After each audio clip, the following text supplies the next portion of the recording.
Hello दोस्तों, मैं बीनू राजपूत अपने यूट्यूब चैनल पर स्वागत करते हैं। जैसा कि आप लोग देख रहे होंगे, आज हम लोग पढ़ेंगे अव्यय के बारे में।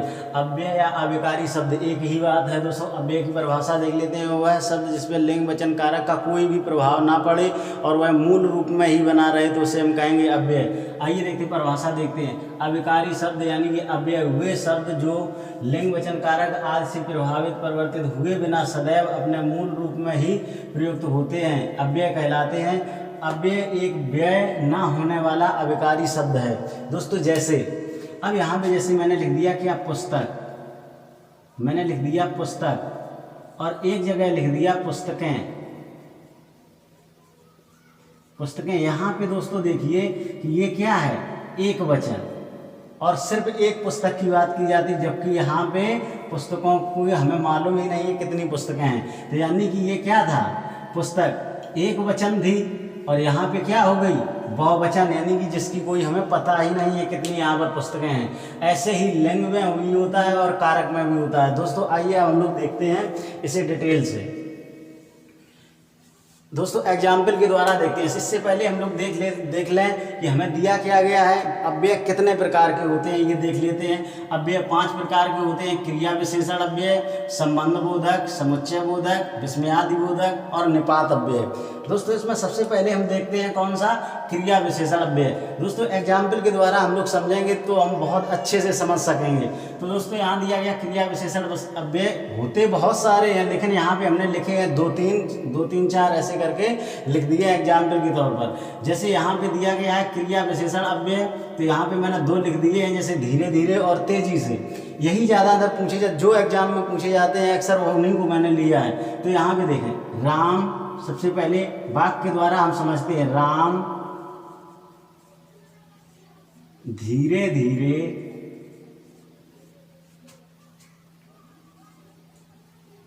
चलता है।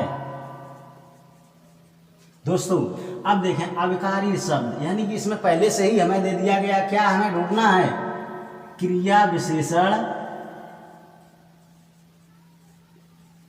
क्रिया विशेषण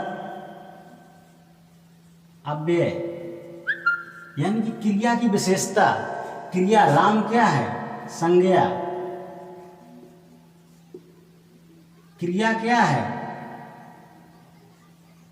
चलना, चल रहा है ना।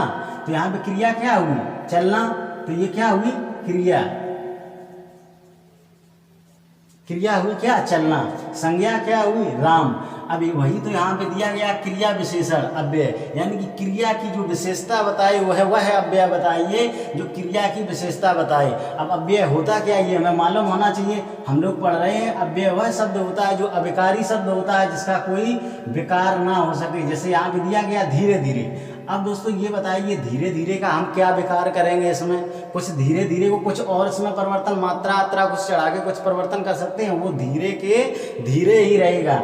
अब यहाँ पे धीरे धीरे चल रहा है, तो ये हमारी क्या बता रहा है, विशेषता बता रहा है कि राम चल रहा है। और राम चल कैसे रहा है, वो धीरे धीरे चल रहा है। अब आइए दोस्तों एक एग्जाम्पल और ले लेते हैं।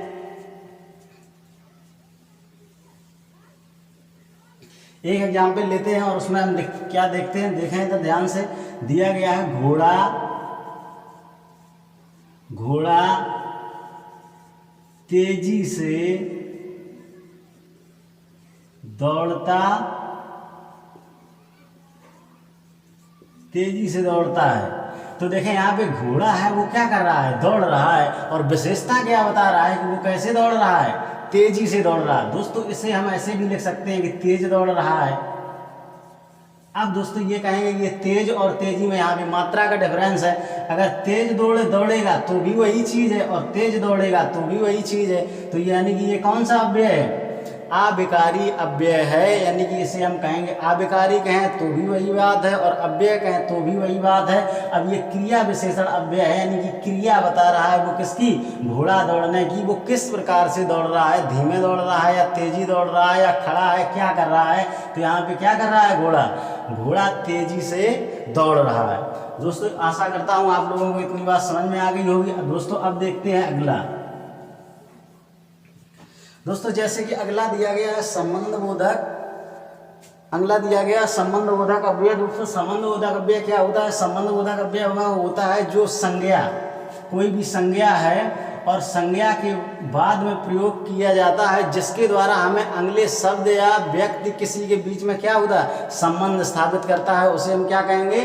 संबंध बोधक अव्यय। अब दोस्तों देखें, इसका एग्जाम्पल एक देख लेते हैं। जैसे राम श्याम से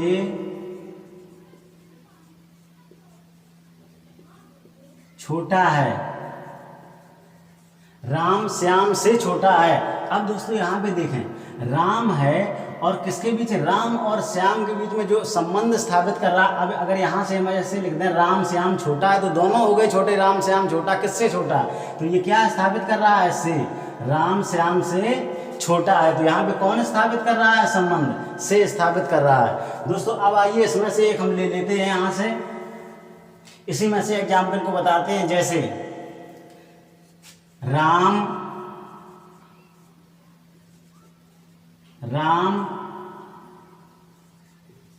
श्याम की ओर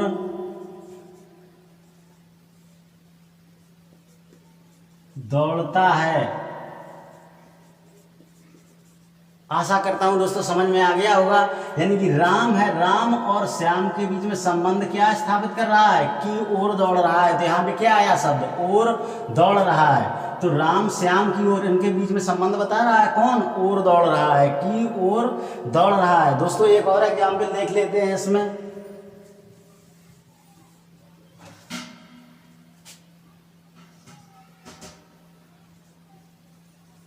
राम के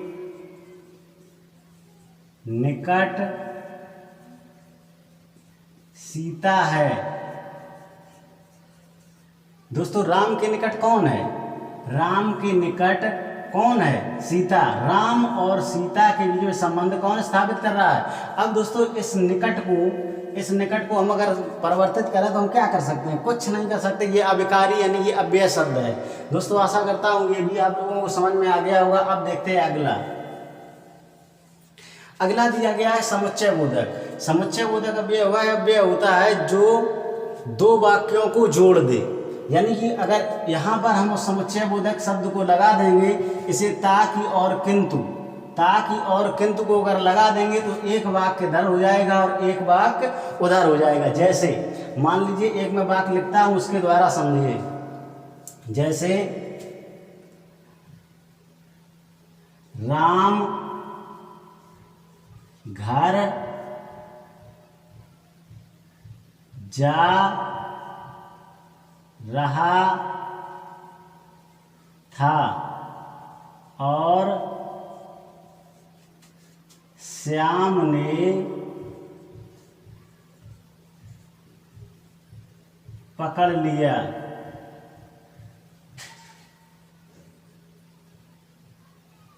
या पकड़ लिया, या ऐसे यहां पर ये भी लिख सकते हैं किंतु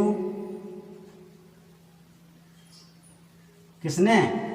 श्याम ने पकड़ लिया। अब देखें पूरा वाक्य है राम घर जा रहा था, वाक्य मेरा पूरा हो गया। अब यहां से श्याम ने पकड़ लिया, किंतु शब्द लगा देंगे तो ये क्या हो जाएंगे? दो वाक्यों को जोड़ रहा होगा, इसलिए यहाँ पे क्या हो जाएगा? समुच्चय बोधक। दोस्तों समझ में आ गया होगा। अब देखें अगला देखें, दिया गया है विस्मयादि बोधक। दोस्तों विस्मयादि बोधक से हम समझ जाएं, जैसे अगर कोई भी कार्य हो रहा हो और उसे हम देखते हैं, या कोई भी घटना हमको बताई जाए तो हम एकदम सुनने के बाद में तुरंत करें अरे ये क्या हो गया। जैसे हे राम, हे राम, किसी भी घटना को मैंने देखा, विस्मयादि बोधक चिन्ह यही है। अगर मैंने किसी भी घटना को देखा और हमने एकदम से तुरंत कहा, उस घटना को, बुरी घटना को सुनने के बाद में, देखने के बाद में मैंने क्या कहा? हे राम। हे राम कहा तो मेरा स्टॉप हो गया। हे राम कहने के बाद तुरंत तो वहाँ पे क्या हो जाएगा? विस्मयादि बोधक चिन्ह लग जाता है, तो वहीं पे क्या हो जाता है? विस्मयादि बोधक अव्यय। जैसे हे राम, अब हे राम को हम परिवर्तित नहीं कर सकते, ये एक अव्यय है। जैसे किसी कार्य को मैंने देखा और वो अच्छे से संपन्न हुआ तो हमने उससे क्या कहा, वाह क्या हुआ। फिर आया अरे ये क्या हो गया, शाबाश, किसी कार्य को हमने किए हुए देखा और फिर मैंने उसे क्या दी, शाबाशी दी। ठीक, जैसे अभी एग्जाम्पल मैंने बता दिया, जैसे वाह क्या बात, वाह यहाँ क्या लग जाएगा, विस्मयादिबोधक। दोस्तों आशा करता हूँ आप लोगों को ये भी आ गया होगा समझ में। अब दोस्तों देखते हैं अगला जो सबसे ज्यादा मोस्ट इंपॉर्टेंट जो पूछा जाता है, निपात अव्यय।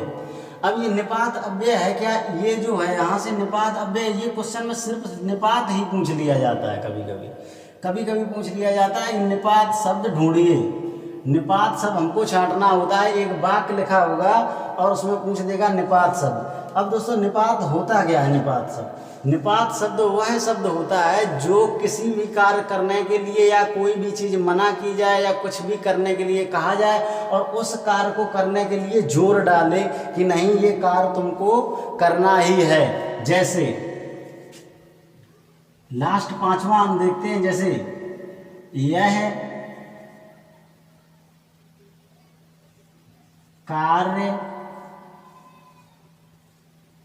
तुमको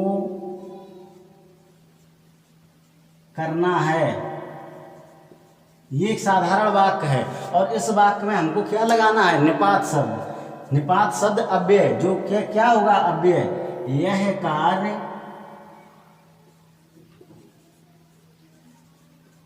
कार्य